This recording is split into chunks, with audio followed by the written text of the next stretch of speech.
¿Qué tal, amigos? ¿Cómo están? Es un placer saludarlos como siempre y compartir con ustedes estos pedacitos de entretenimiento. Para este clip les traigo un compilado de escalofriantes historias de asesinos seriales mexicanos. Pero el tema es muy extenso y obviamente muy interesante, por lo que decidí hacer 3 partes para que no se me vayan antes de tiempo. Vamos a ir del chalequero a los feminicidas de Ecatepec, historias terribles que se convirtieron en leyendas de la Ciudad de México. Y bueno, pues con información de Nicolás Ruiz y del portal Televisa News les voy a compartir este breve recorrido por los pasillos del infierno y algunos de sus personajes que asolaron el centro del país en diferentes épocas. Vamos con la información. Hoy presentamos Asesinos seriales en la Ciudad de México, parte 1.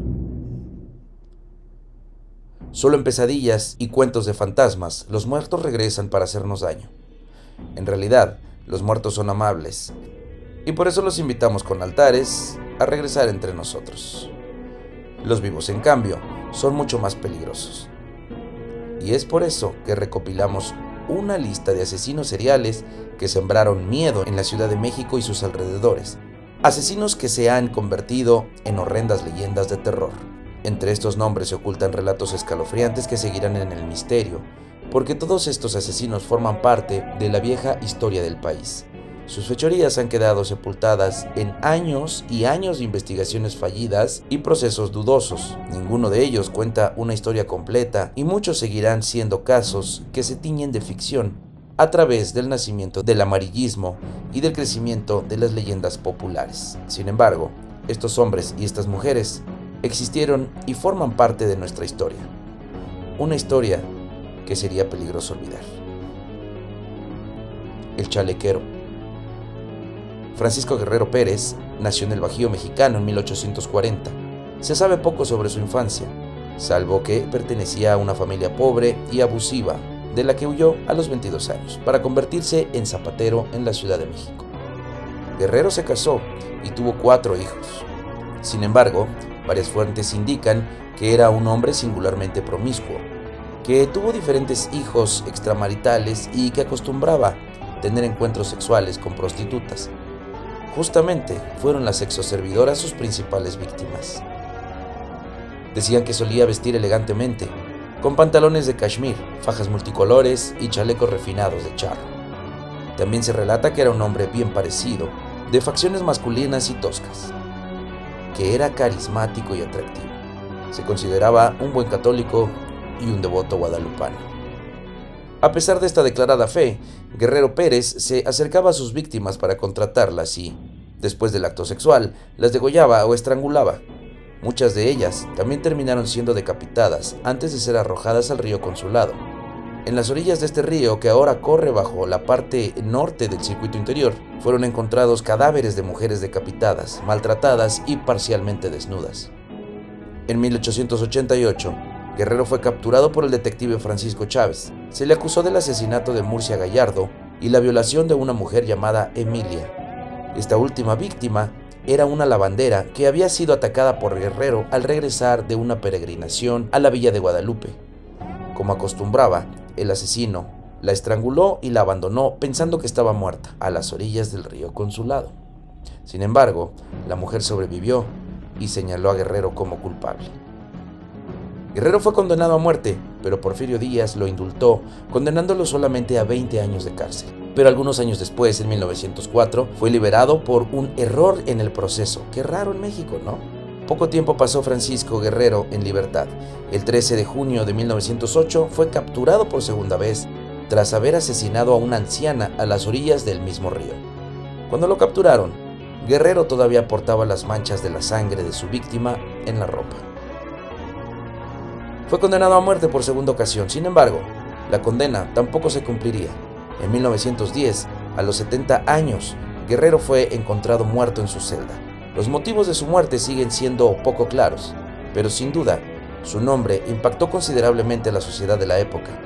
Cuando se supo en México de los asesinatos de Jack el Destripador en Whitechapel, muchos periódicos lo llamaron el chalequero inglés. El apodo nació de su indumentaria elegante o el hecho de que obligaba a chaleco a mujeres a mantener relaciones sexuales con él.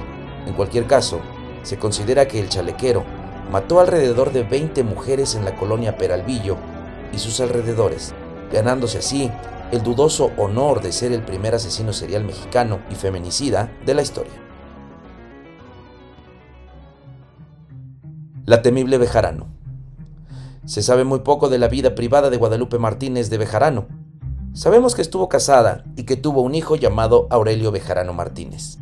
También sabemos que fue una mujer de clase media alta o de clase alta. De hecho, era a través de su posición social privilegiada que lograba atraer a sus víctimas. Guadalupe Martínez atrajo a su casa a la niña Casimira Juárez, ofreciéndole un trabajo doméstico. Una vez que la niña se instaló en su domicilio, empezaron las vejaciones y los actos de tortura. Inspirados en un fuerte deseo sexual reprimido, Martínez torturaba con fuego y ataduras a sus víctimas, siempre desnudas. Después de cierto tiempo, la dejó morir de hambre. En 1887, Martínez de Bejarano fue condenada por este crimen. Sin embargo, apenas 5 años después, salió libre. Cuando salió de la cárcel, Martínez introdujo nuevamente a 2 hermanas muy jóvenes a su hogar. Se trataba de Guadalupe y Crescencia Pineda, quienes también fueron torturadas con los mismos métodos. En 1892, varias personas denunciaron a Martínez por el supuesto secuestro y tortura de personas en su casa. La policía llegó demasiado tarde para salvar a las hermanas Pineda, que llevaban tiempo muertas. El hijo de Martínez la señaló como culpable y Martínez, en cambio, lo señaló a él como el verdadero asesino. Ambos fueron condenados. A pesar de solo ser condenada a 10 años de prisión, Martínez fue confinada a una zona solitaria dentro de la prisión de Belén, por el odio que le tenían las otras reclusas. Desde entonces, apodada como la temible Bejarano o la mujer verdugo, Martínez murió en una celda antes de terminar su condena. Su horripilante historia pasaría a la posteridad para convertirse en la primera mujer asesina serial de la historia de nuestro país. La ogresa de la Roma. Felicitas Sánchez Aguillón nació en una familia humilde de Cerro Azul, Veracruz, en la última década del siglo XIX. Se graduó como enfermera y partera y trabajó en su natal estado hasta que decidió emigrar a la Ciudad de México. Ahí rentó un departamento en el número 9 de la calle Salamanca, en la colonia Roma. Fue en ese departamento en el que empezó a establecer una práctica clandestina de abortos. Pronto, el negocio de Sánchez Aguillón llegó a florecer. Muchas mujeres ricas de la ciudad acudieron a esa casa para terminar con un embarazo ilegítimo o indeseado. Pero estas prácticas no fueron las que terminaron por condenar a Sánchez Aguillón. Una vez que estableció su negocio de abortos, la llamada ogresa de la Roma comenzó a traficar con niños. Así, compraba y vendía niños de familias pobres que no podían mantenerlos o que querían ofrecerles una mejor vida. Sin embargo, el destino de muchos de estos niños fue completamente distinto. Se dice que Sánchez Aguillón asesinó, torturó y descuartizó a cerca de 50 niños. Para deshacerse de los cadáveres, tiraba los restos al drenaje o a la basura. Fue justamente esta práctica la que terminó delatándola. Muchos vecinos empezaron a quejarse de los malos olores. El drenaje se tapaba constantemente y de un humo negro y denso y del mal olor que salía de la casa de Sánchez Aguillón. El 8 de abril de 1941, el dueño de la mercería, que ocupaba el primer piso del edificio, llamó al plomero y albañiles para que levantaran el piso de su negocio y acceder al drenaje que no dejaba de taparse. Ahí encontraron un tapón putrefacto, con restos humanos, gasas y algodones ensangrentados. Después de que encontraron un pequeño cráneo y una pierna que correspondía a la de un niño de 1 año, las autoridades catearon el domicilio de Sánchez Aguillón. Ahí encontraron una enorme cantidad de fotografías de niños y un pequeño altar con un cráneo infantil. La condena contra la ogresa fue, sin embargo, una farsa. Se le condenó a 4 meses de prisión y a una fianza que rápidamente pagó. Supuestamente, la larga lista de personas importantes que habían practicado abortos con ella sirvió para que la liberaran en estas condiciones. La clase política tenía singular miedo de los escándalos que podían desatar las declaraciones de esta mujer. Sin embargo, Sánchez Aguillón no pasó mucho tiempo libre. Señalada mediáticamente como la asesina de infantes y perseguida por todos, se suicidó con una dosis letal de Nembutal el 16 de junio de 1941. La que se ganó el sobrenombre de la ogresa de la colonia Roma, por su apariencia desagradable y sus prácticas escalofriantes, también tuvo otros apodos. Se le llamó la trituradora de angelitos, la descuartizadora de la colonia Roma y la espantacigüeñas.